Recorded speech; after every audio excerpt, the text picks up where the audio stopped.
시청자 여러분 안녕하세요. 달라스 리스타트 교회를 담임하고 있는 박형용 목사입니다. 여러분은 허기질 때 어디로 가십니까? 대부분은 식당으로 가셔서 드시고 싶은 음식으로 배를 채우시겠지요. 그러면 마음이 허기질 때는 어떻게 하실까요? 우리는 세상 속에서 매일의 일상을 열심히 살아가지만 정작 우리의 영혼은 충분히 채워지고 있지 않을 때가 많습니다. 그래서 CTS 아메리카에서 성경 말씀으로 이 허기진 마음을 채울 수 있는 말씀 식당을 준비했습니다. 신앙생활을 시작하시는 분들, 그리고 크리스천이 되고 싶은 분들, 또는 방황하고 넘어지셨다가 새롭게 믿음 생활을 다시 시작하기를 원하시는 분들 전부 다 환영합니다. 이 말씀 식당은 단순히 성경적인 지식을 배우는 자리가 아니라 하나님 말씀을 함께 나누고 함께 먹고 또 함께 삶으로 살아내는 그런 자리가 될 것입니다. 자, 그러면 이제 우리의 영혼을 위한 첫 말씀의 식사를 시작하겠습니다.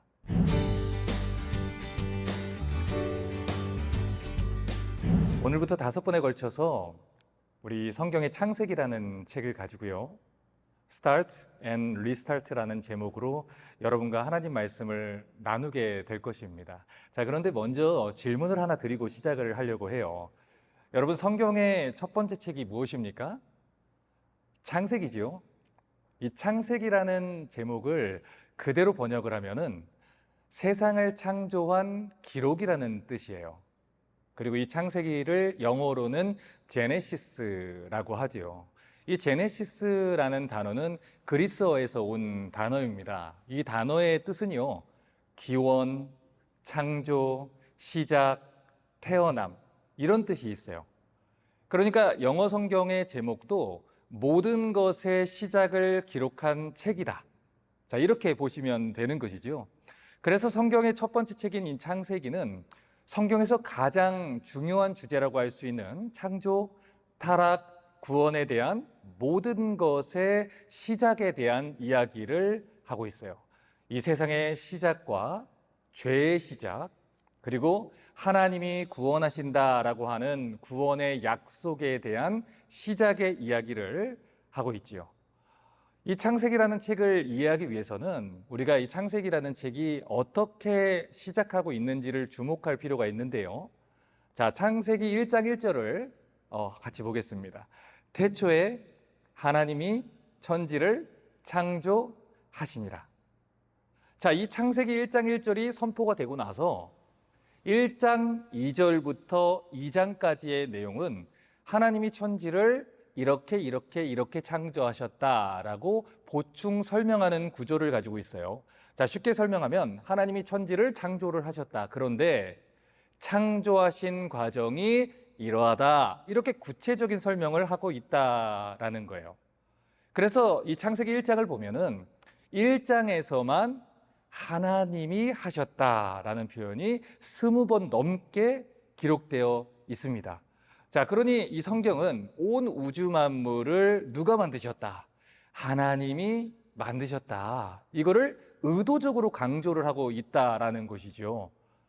그 당시 이 고대 근동의 사람들이 믿고 있었던 각각의 신화에 등장하는 신들이 한 것이 아니고 이 전능하신 창조주 하나님이 이 세상에 있는 모든 것들을 다 만드셨다. 성경은 이것을 먼저 선포를 하고 시작을 한다라는 거예요.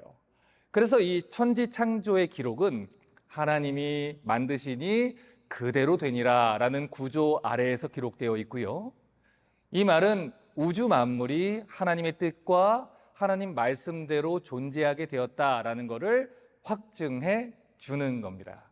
자, 다음으로 우리가 살펴봐야 되는 것은 하나님이 천지를 창조하실 때 어떻게 창조하셨느냐라는 것인데요.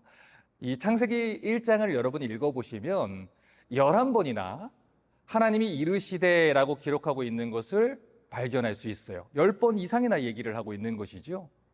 하나님이 이르시되 빛이 있으라 하시니 빛이 있고요. 하나님이 이르시되 물 가운데 궁창이 있어 물과 물로 나뉘게 해라 했더니 그대로 되는 것이죠. 그러니까 천지에 있는 모든 것들이 하나님이 말씀하신 대로, 하나님이 계획하신 대로 다 되었다. 이 말은 이 천지 창조가 하나님의 말씀을 유일한 수단으로 해서 이루어졌다라는 걸 얘기를 하는 것이죠. 자, 그래서 시편 33편 6절과 7절은 이렇게 노래를 합니다. 여호와의 말씀으로 하늘이 지음이 되었다.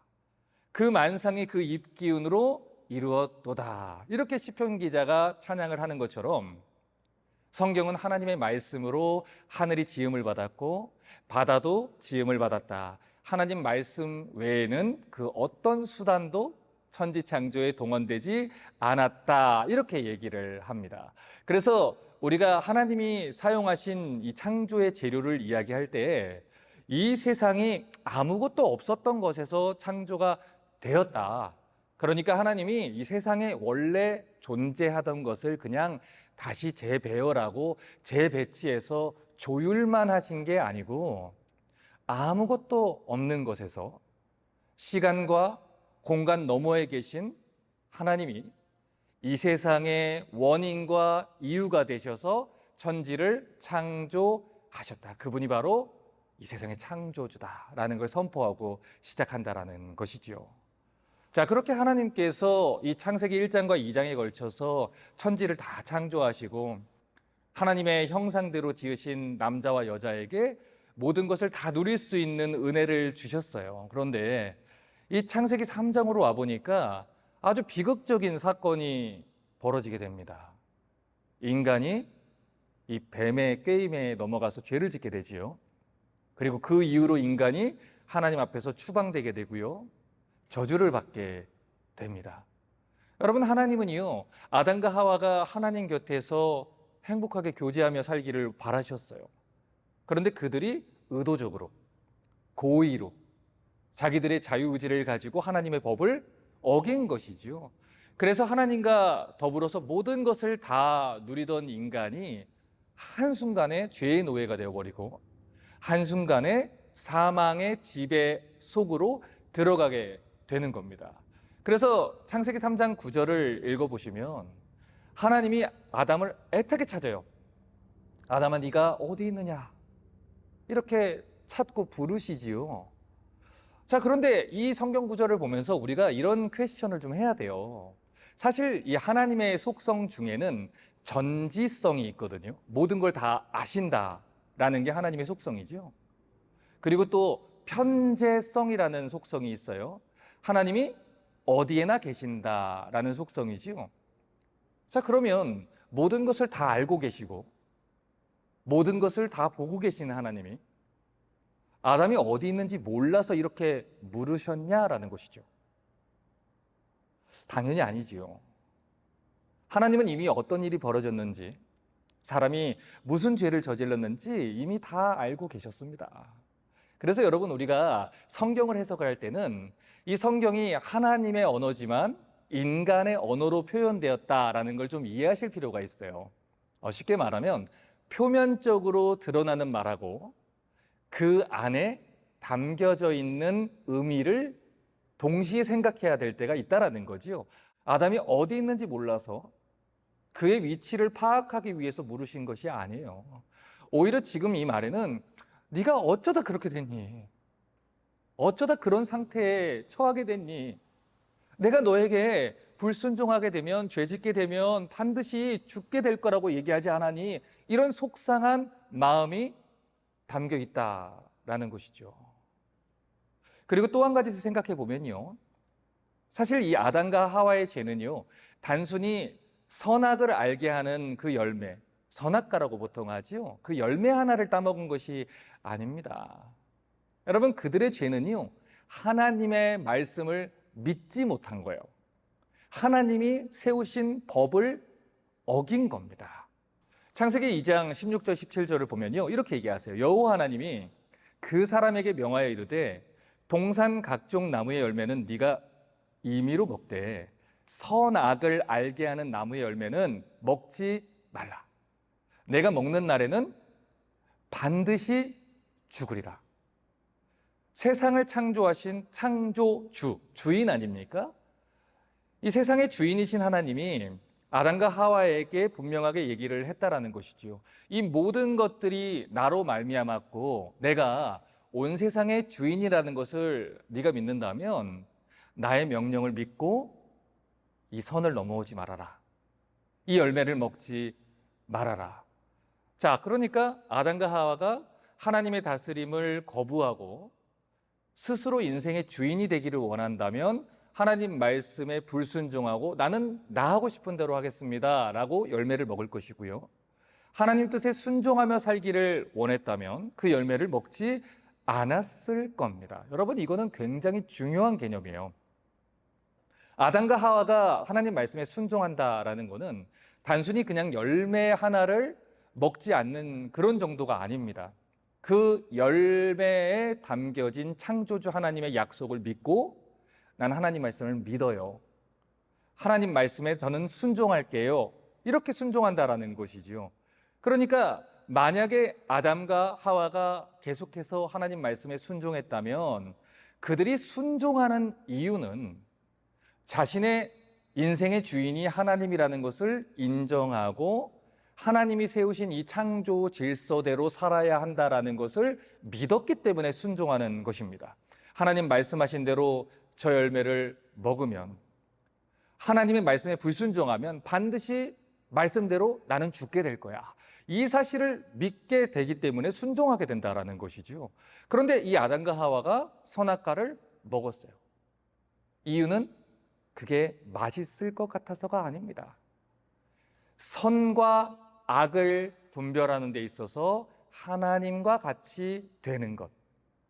다시 말해서 자기들의 인생의 주인이 하나님이 아닌 거예요. 무엇이 선인지 무엇이 악인지는 내가 판단할 거야. 내가 내 인생의 주인이 될 거야. 그렇게 하나님 말씀을 어기기로 결정을 한 거죠. 결국 이것은 자기를 지으신 창조주의 권세를 부인하는 겁니다. 내가 스스로 내 인생의 주권자가 될 거야. 인생의 주인 될 거야. 이렇게 결정을 한 것이죠. 결국 이 선악과를 먹음으로써 인간은 선을 행하는 능력을 잃어버리게 됩니다. 악에 대한 적극성을 갖게 되고요. 악을 범할 수밖에 없는 이 죄의 지배를 받게 된다라는 거예요. 그게 바로 죄의 영향이고요. 타락의 영향입니다. 그 죄로 인해 인간이 하나님 앞에서 떠나게 되는 것이지요. 그렇게 인간이 죄로 인해서 타락한 이후에 모든 인간은 하나님을 멀리하고 죄를 쫓는 성향을 갖게 됐어요. 그래서 스스로의 힘으로는 하나님 앞에 나아갈 수 없게 됩니다. 자, 그러면 생각을 한번 해보지요. 우리가 하나님 앞에 가기 위해서는 어떤 일이 벌어져야 됩니까? 거룩하신 하나님이 죄와 함께 거할 수 없기 때문에 우리는 스스로 하나님 앞에 나아갈 수가 없어요. 그러니 하나님이 직접 우리를 찾아와 주셔야 되는 겁니다. 그래서 하나님이 우리를 구원하기 위해서 직접 이 땅에 오신 임마누엘 사건이 일어나게 되는 거예요. 하나님이 인간의 몸을 입고 우리와 함께 이 땅에 함께 계시기 위해서 오셨다라는 것이죠. 그렇기 때문에 이 창세기 3장을 여러분 잘 읽어보시면요, 인간이 죄를 지은 직후에 하나님이 그 죄를 해결하기 위해서 발벗고 나서는 것을 여러분 보게 돼요. 창세기 3장 15절은 이렇게 말합니다. 내가 너로 여자와 원수가 되게 하고 내 후손도 여자의 후손과 원수가 되게 하리니 여자의 후손은 내 머리를 상하게 할 것이요 너는 그의 발꿈치를 상하게 할 것이니라. 하나님과 더불어 모든 걸 누리던 인간이 한순간에 죄의 영향과 지배 속으로 들어가요. 그래서 하나님이 다시 우리와 함께하기 위해서, 우리의 죄 문제를 해결해 주기 위해서 여자의 후손을 보내주시겠다, 그 약속을 주십니다. 비록 스스로 죄를 짓고 하나님을 떠난 사람들이지만 하나님이 그들을 너무 사랑하셔서 이 하나뿐인 아들을 그들의 죄를 해결해 주기 위해서 이 땅에 보내주겠다. 인류 최초의 복음의 약속을 타락한 그 자리에서 주셨다라는 거지요. 그래서 이 창세기 3장의 이야기는 우리 인간의 입장에서 볼 때는 절망스러운 장인데 하나님의 입장에서 보면 은혜를 베푸신 장인 거예요. 인간의 타락이 이루어진 이 상황 속에 하나님의 은혜의 빛이 비추셨다라는 것이죠. 그래서 여러분, 이 창세기 3장 14절부터 18절을 잘 읽어보시면요, 아주 놀라운 구조적인 메시지를 발견하게 돼요. 지금 14절에서 16절로 넘어가는 그 중간에 15절이 어떤 말씀이 기록되어 있습니까? 사탄은 바로 저주를 받지만 하나님이 사랑하는 사람에게는 저주를 내리시기 전에 복음을 먼저 주세요. 내가 먼저 너희를 회복시켜 주겠다. 원복음이라 불리는 그 구절, 성경에 기록된 최초의 복음을 먼저 주신다고요. 스스로 하나님의 법을 떠난 인간에게 하나님이 은혜의 손길을 펼치십니다. 그리고 약속하세요. 여자의 후손이 뱀의 머리를 상하게 될 것이다. 죄와 사망의 지배로 너희를 끌어들인 사탄을 내가 멸할 것이다. 자, 그러면 여기서 말하는 이 여자의 후손 누굽니까? 예수 그리스도죠. 먼 훗날 여자의 후손으로 오실 예수 그리스도께서 죄와 사망의 권세를 멸하시고 인류를 구원하신다라는 거예요. 그래서 이 창세기 3장은요, 우리 인간에게 있어서는 가장 비참한 장이기도 하지만 동시에 하나님의 은혜가 가장 크게 부어진 장이기도 한 것입니다. 자, 방금 전에 읽은 이 창세기 3장 15절을 보면요, 죄로 타락한 인류가 두 편으로 이제 갈라지게 된다는 말씀을 드렸어요. 자, 다시 말해서 이 죄로 인해서 타락한 인류는 그 이후로부터 뱀으로 상징되어 드러나는 죄와 마귀를 따르는 후손과 또 하나님이 약속하신 여자의 후손을 따르는 사람들로 갈라지게 됩니다. 그러면 이걸 다른 각도로 한번 생각해 보죠. 하나님이 여자의 후손이 뱀의 머리를 상하게 한다라고 얘기하셨어요. 그리고 마귀도 그 이야기를 들었지요. 그렇기 때문에 지금부터 마귀는요, 자기의 심판과 멸망을 막기 위해서 무슨 일을 해서라도 여자의 후손이 찾아오는 것을 막아야 되는 겁니다. 그래서 이 창세기 4장을 보면 사탄이 가인을 통해서 아벨을 죽이게 하는 거예요. 이 죄인의 욕구를 따르는 가인을 이용해서 아벨을 죽였던 것이죠. 자, 그런데 이거는 단순히 한 사람을 죽이는 게 아니에요. 앞으로 예수 그리스도가 오실 때까지 마귀가 계속해서 메시아의 씨를 없애려고 합니다. 그 첫 번째 시도가 이 창세기 4장에서 가인이 아벨을 죽이게 하는 겁니다. 자, 그 이후로 또 마귀가 여자의 후손이 오는 것을 막기 위해서 어떤 일들을 계속합니까? 출애굽기라는 성경을 보면 바로를 통해 이스라엘을 핍박해서 여자의 후손이 나오지 못하도록 어린 남자 아이들을 다 죽이게 합니다. 사울 왕을 통해서는 다윗을 죽여서 메시아의 씨를 차단하려고 하죠. 에스더 시대에는 하만을 통해서 모든 유대인들을 다 죽이려고 했지요. 예수님 시대에는 헤롯 왕을 통해 2살 이하의 남자아이들을 다 죽여서 메시아의 탄생을 막으려고 했습니다. 여러분, 이게 바로 사탄 마귀가 한 일이에요. 하지만 하나님이 아벨이 죽었음에도 불구하고 약속을 지키십니다. 셋이라고 하는 다른 씨라는 이름의 뜻을 가진 후손을 주셔서 이 여자의 후손에 대한 약속을 이어가시죠. 자, 그리고 나서 창세기 5장으로 넘어가면 우리 성도들이 그토록 어려워하고 지루해하는 족보가 나와요. 내가 우리 집 족보도 잘 모르는데 이걸 알아야 되느냐 하는 분들이 있는데, 여러분, 사실 이 성경에 기록된 족보에는요, 우리에게 주시는 하나님의 깊은 메시지가 있어요. 방금 전에 이 창세기라는 책이 이스라엘 백성들에게 세상의 기원과 죄의 기원과 이스라엘 비롯한 모든 온 세계의 기원을 설명하는데 목적을 두었다, 이런 얘기를 잠깐 드렸어요. 그렇기 때문에 이 성경에 기록된 모든 족보에는 굉장히 중요한 의미가 있습니다. 왜냐하면 이 족보는요, 기원과 뿌리의 문제를 다루고 있어서 그래요. 그래서 성경에서 가장 먼저 나오는 이 창세기 5장의 족보는요, 아담과 아담의 후손들에 대한 족보입니다. 이 족보를 보면요, 특징이 있어요. 사람들이요, 굉장히 오래 살았어요. 기본으로 900년을 살았으니까 얼마나 오래 살았습니까? 요즘 우리 평균 수명이 늘어나서 한국에 있는 노인정에 가보면 70대가 어린이 취급을 받는다고 해요. 그래서 담배 심부름 다니신다고 하시는데, 여러분, 오늘날 100세 시대라고 하면 100세 노인이 그 시대를 살았다면 갓난아이 취급을 받겠지요. 여러분, 그런데 비록 아담 시대의 사람들이 지금 우리 시대에 비교하면 정말 오래 산 것은 분명한데, 중요한 사실이 있어요. 결국 그들은 다 죽었다라는 거예요. 그래서 창세기 5장을 읽어보시면 반복해서 나오는 표현이 있어요. 죽었더라라는 표현이에요. 아담이 930세를 살았지만 결국 죽었더라. 셋도 912세를 살았지만 죽었더라. 심지어 성경에서 가장 오래 살았다라고 하는 무드셀라도 969년을 살아서 가장 오래 살았다 하지만 결국 죽었더라.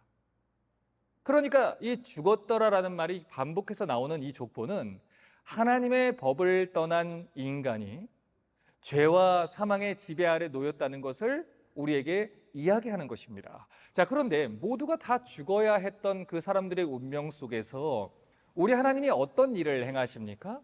창세기 5장의 족보를 보면요, 죽었더라라는 말보다 더 많이 반복되는 표현이 또 있어요. 나았고 나았더라라는 표현이에요. 여러분, 그러면 이렇게 반복되는 표현을 통해서 성경이 말하고자 하는 내용이 무엇일까요? 우리는 죄 때문에 죽었더라 라고 할 수밖에 없는 운명에 처했지만 하나님이 계속해서 생명을 이어가고 이어갈 수 있도록 은혜를 베풀어 주셨다라는 거예요. 여자의 후손에 대한 약속을 지켜주셨고 메시아의 씨를 보존시켜 주셔서 나았더라, 나았고 나았더라라는 족보가 후에 어디로 이어집니까? 마태복음 1장에서 아브라함의 족보로부터 예수 그리스도까지 나았더라라는 족보로 이어지게 되는 겁니다. 자, 그러니 이 창세기 5장의 족보는요, 하나님이 약속을 지켜주셨더라라는 메시지를 우리에게 주는 거예요. 자, 그런데 한 가지 더 볼까요? 창세기 5장의 족보가 어떤 사람의 이름으로 끝이 나는지를 좀 봐야 돼요. 이 창세기 5장의 족보는요, 노아라는 사람의 이름으로 끝이 납니다. 여러분, 그래서 창세기 10장 1절을 보면요, 이런 기록이 있어요. 노아의 아들 셈과 함과 야벳의 족보는 이러하니라. 그리고 홍수 후에 그들이 아들들을 낳았다라고 얘기합니다. 자, 그런데요, 지금 여기에서 홍수 후에 그들이 아들들을 낳았다라고 할 때 의미상으로 홍수 후에도 라고 받아들이시는 게 훨씬 이해가 잘 돼요. 심지어 홍수가 있었는데도 하나님은 그들에게 낳았더라 라는 은혜를 베풀어 주셨다라는 것이죠. 여러분, 창세기 흐름을 잘 한번 보세요. 창세기 5장에서 족보가 언급되어 있거든요. 그리고 6장부터 9장까지는요, 홍수에 대한 사건들이 기록되어 있어요. 그런데 이 홍수로 인해서 망하게 될 것 같았던 상황이었음에도 불구하고 성경은 노아로 인해서 약속의 후손에 대한 약속이 계속 이어졌더라, 나았더라 라는 것을 밝히고 있다라는 것이죠. 여러분, 그러면 왜 홍수 사건이 벌어졌을까요? 창세기 6장 5절에서 7절을 보면 이렇게 얘기합니다. 여호와께서 사람의 죄악이 세상에 가득함과 그의 마음으로 생각하는 모든 계획이 항상 악할 뿐임을 보시고 땅 위에 사람 지으셨음을 한탄하사 마음에 근심하시고 이르시되 내가 창조한 사람을 내가 지면에서 쓸어버리되 사람으로부터 가축과 기는 것과 공중의 새까지 그리하리니 이는 내가 그것들을 지었음을 한탄함이니라 하시니라. 우리 하나님께서는 자신이 베푸신 은혜에도 불구하고 계속해서 죄를 짓는 인간들을 보며 한탄하셨어요. 그래서 홍수로 그들을 심판하게 되신 것이지요. 그런데 하나님은 그들 중에서도 노아라는 사람을 선택합니다. 그리고 여자의 후손에 대한 약속을 이어 주셨다라는 거예요. 자, 그런데 창세기 6장 8절을 보니까요, 아주 놀라운 기록을 발견하게 됩니다. 그러나 노아는 여호와께 은혜를 입었더라. 그리고 그랬기 때문에 노아가 의인이고 완전한 자로 살 수 있었다. 하나님과 동행했다. 지금 이렇게 얘기하는 거예요. 자, 그러니까 이 순서가 되게 중요해요. 여러분, 노아가 훌륭하고 의인이라서 은혜를 입은 게 아닙니다. 오히려 성경은 그 반대를 얘기를 해요. 은혜를 입었기 때문에 의롭다함을 받을 수 있었다. 은혜를 입었기 때문에 거룩한 삶을 살 수 있었다. 은혜를 입었기 때문에 하나님과 동행할 수 있었다. 우리가 스스로 하나님과 동행했기 때문에, 남들보다 선한 것이 있기 때문에 은혜를 입은 게 아니라는 것이죠. 우리가 완전하게 동행했기 때문에 하나님이 그것을 보고 아우, 야, 너 기특하다, 그래서 구원을 주신 것이 아니지요. 언제나 시작은 은혜입니다. 하나님이 은혜를 베풀어 주셨기 때문에 우리가 말씀 앞으로 나올 수 있었고요, 하나님이 은혜를 베풀어 주셨기 때문에 말씀대로 살고 싶은 마음도 생기게 되는 것이지요. 하나님이 은혜를 베풀어 주셨기 때문에 오늘 이 말씀 식당 이 강의를 들을 마음이 생기는 것이지요. 여러분, 그러니 항상 은혜가 먼저라는 것을 기억하셔야 돼요. 자책이 먼저가 아닙니다. 정죄가 먼저가 아닙니다. 그렇게 살면 되겠어? 집사님이, 장로님이 내가 크리스천인데, 자책이 먼저가 아니에요. 우리에게 무엇이 필요합니까? 은혜가 필요하다라는 거예요. 은혜를 베풀어 주셔야 우리가 하나님 약속을 붙들고 살 수 있다라는 거예요. 바로 이 사실을 증거해 주는 게 노아의 이야기입니다. 여러분, 그래서 이 창세기 9장 20절과 21절을 보면요, 노아의 부끄러운 이야기를 의도적으로 기록해 놓은 거예요. 포도주를 마시고 만취해서 벌거벗고 있잖아요, 아들들 앞에서. 그걸 드러낸 사람이 누굽니까? 노아라는 것이지요. 여러분, 그런데 성경은요, 의도적으로 노아가 우리하고 똑같이 연약한 사람이라는 것을 보여주고 있는 거예요. 그럼에도 불구하고 이 노아가 어떻게 의인이라는 평가를 받을 수 있었느냐? 그러나 여호와께서 노아에게 은혜를 베푸셨더라, 이 사실 때문입니다. 그러나 앞에 우리의 삶을 붙여넣는 거예요. 나는 하나님 앞에서 너무 추악하고 자녀들 앞에서 부끄러운 아빠이고 하나님 앞에 부끄러운 죄인이며 남편으로서 초라하기 그지없는 사람이지만 실패하고 넘어지고 신실하지 못하고 충성되지 못한 사람이지만, 그러나 여호와께서 은혜를 베푸셨더라. 우리는 사랑받을 만한 자격이 없을 수도 있습니다. 그러나 그렇다고 해서 사랑받지 못한 것은 아니라는 거예요. 하나님이 로마서에서 뭐라고 얘기했습니까? 내가 너를 언제 사랑했는 줄 아니? 너희가 연약할 때, 너희가 나를 원수로 대할 때, 너희가 죄인이었을 때 내가 너희를 사랑했어. 그리고 너희를 사랑한 그 사랑을 내가 십자가의 죽음으로 증명했어. 그 하나님의 은혜로 우리가 구원을 받은 겁니다. 그럼에도 불구하고 그러나 은혜를 입었더라. 그래서 우리가 이 자리에 있는 것이죠. 그 구원의 약속을 지켜나가셨다라는 걸 창세기가 얘기하는 거예요. 여러분, 그래서 우리는요, 야단부터 시작된 족보가 창세기 5장과 또 10장을 지나서 누구에게 이어지는지 볼 필요가 있어요. 창세기 10장 1절 다시 한번 보세요. 노아의 아들 셈과 함과 야벳의 족보는 이러하니라. 자, 노아의 세 아들의 이름이 기록되어 있습니다. 자, 그런데 창세기 11장 10절을 또 보니까요, 셈의 족보는 이러하니라.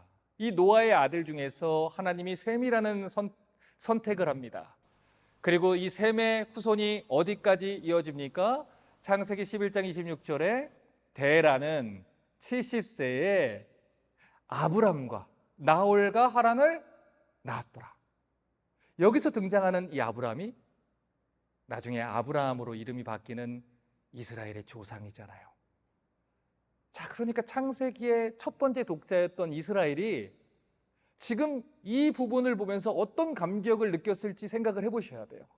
아, 우리가 하나님께 범죄했음에도 불구하고 하나님이 그러나 은혜를 베푸셨구나.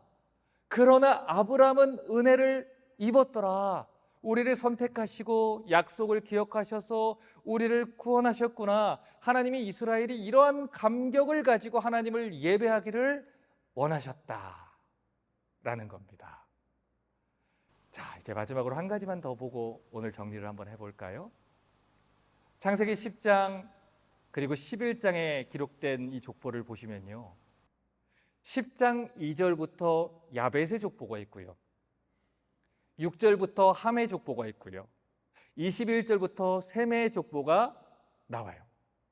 그런데 지금 여기서 우리가 주목해서 봐야 되는 건 셈의 족보입니다. 이 족보를 보시면요, 창세기 11장 1절부터 9절에 바벨탑을 지은 사건이 그 족보 가운데 중간에 샌드위치처럼 끼어 있어요. 그리고는 11장 10절부터 다시 셈의 족보가 이어집니다. 여러분, 지금 이 바벨탑 사건의 이야기가 이 족보의 이야기 중간에 삽입되어 있는 이유는요, 그들이 왜 온 땅에 흩어지게 되었는지를 말해주려는 거예요. 우리가 아벨과 가인의 이야기를 보면 알 수 있듯이 인간이 범죄한 이후로 하나님께 나아가는 방법은 하나님께 제단을 쌓고 제사를 드리는 것이었습니다. 물론 이 구체적인 제사법이 모세 시대에 주어졌다 하더라도 분명한 것은 아브라함과 이삭과 야곱도 하나님께 제단을 쌓고 예배를 드렸다는 것을 볼 때 그들에게도 하나님이 분명히 제사에 대한 지식을 주셨다는 것을 우리가 쉽게 추측할 수 있지요. 그런데 지금 이 사람들이 무슨 일을 하고 있습니까? 하나님께 제단을 쌓는 게 아니라 성과 대를 쌓아서 하늘에 닿게 하자, 방어와 대비를 하기 시작했다라는 거예요. 자, 그러면 이 사람들은 무엇으로부터 대비를 하고 또 방어를 하려고 했을까요? 왜 이 사람들이 높은 성을 쌓으려고 하고 그리고 높은 성을 쌓는 게 멸망을 면하는 일이다 라고 생각을 했을까요?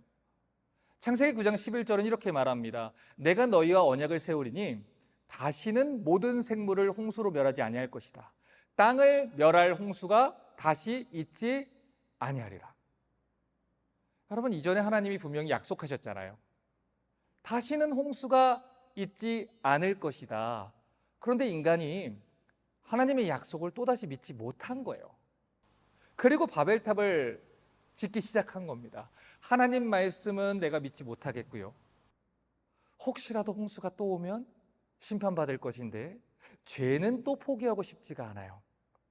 심판은 피하고 싶은데 죄는 포기하고 싶지 않으니까 혹시라도 하나님이 지난번처럼 홍수를 내리면 우리가 멸망당하지 않도록 높은 성을 쌓자, 그렇게 했다라는 것이지요. 말 그대로예요. 홍수가 나도 끄떡없는 성을 쌓으려고 한 거예요. 아라랏산보다 훨씬 더 높은 기지를 만들겠다 한 거예요. 하나님이 그들을 쳐도 끄떡없는 인생이 되자, 그렇게 모의를 한 거예요. 하나님의 통제에서 벗어나서 자기들의 인생의 주인이 되기를 또 간절히 바란 것이지요. 여러분, 그런데 그렇게 하나님께 범죄한 사건, 이 바벨탑의 이야기가 나온 뒤에도 창세기 11장 10절 이후에 셈의 족보가 또 이어지잖아요. 여러분, 이 말은요, 인간의 죄악에도 불구하고 하나님은 하나님 약속을 지켜주셨다라는 거예요. 우리는 신실하지 않았지만 하나님은 그 은혜 때문에 우리의 구원을 지켜주시고 보존해 주셨다라는 것입니다. 하나님께서 이 바벨탑 사건 이후에 아담과 노아와 셈으로부터 이어진 이 약속의 족보를 다시 기록해 놓으신 이유는 바벨탑을 쌓으면서 이 범죄한 인간의 죄악에도 불구하고 또 다시 메시아의 씨를 보존해 주신 하나님의 사랑을 보여주시는 겁니다. 그러나 내가 너희를 사랑했다. 그러나 너희는 은혜를 입었다. 이것입니다. 지금까지 우리가 읽은 대로 하나님이 은혜로 시작하신 구원은 반드시 은혜로 마치게 될 것입니다. 반드시 하나님은 그 은혜의 약속을 이루실 거예요. 그 일을 이루기 위해 하나님이 반드시 잃어버린 자녀들을 다시 찾으실 것이고요. 우리를 구원하실 예수 그리스도를 준비시키셔서 다시 하나님 안에서 리스타트하게 하신다는 것. 그 하나님의 열심이 창세기 1장부터 11장에 기록되어 있는 것입니다. 오늘 말씀 식당 이 첫 화를 통해서 함께 말씀을 나눠봤습니다. 그런데 이 말씀은 듣고 배우는 것으로 끝나는 게 아님을 여러분 이미 잘 알고 계실 거라 생각을 합니다. 오늘 들은 이 말씀이 여러분의 생활 속에서 다시 떠오르고 여러분의 삶의 선택과 여정 속에 스며들기를 바랍니다. 이 말씀 식당은 항상 열려 있으니까요. 말씀 식당을 사모하시는 분들, 하나님의 말씀을 사모하시는 분들은 언제든지 찾아오시기를 바랍니다. 그리고 방송 후에도 온라인을 통해서도 언제든지 시청이 가능합니다. 그러면 다음 시간에는 창세기 2강 아브라함의 스타트 앤 리스타트라는 주제로 말씀을 나누겠습니다. 그러면 다음 시간에 뵙겠습니다. 감사합니다.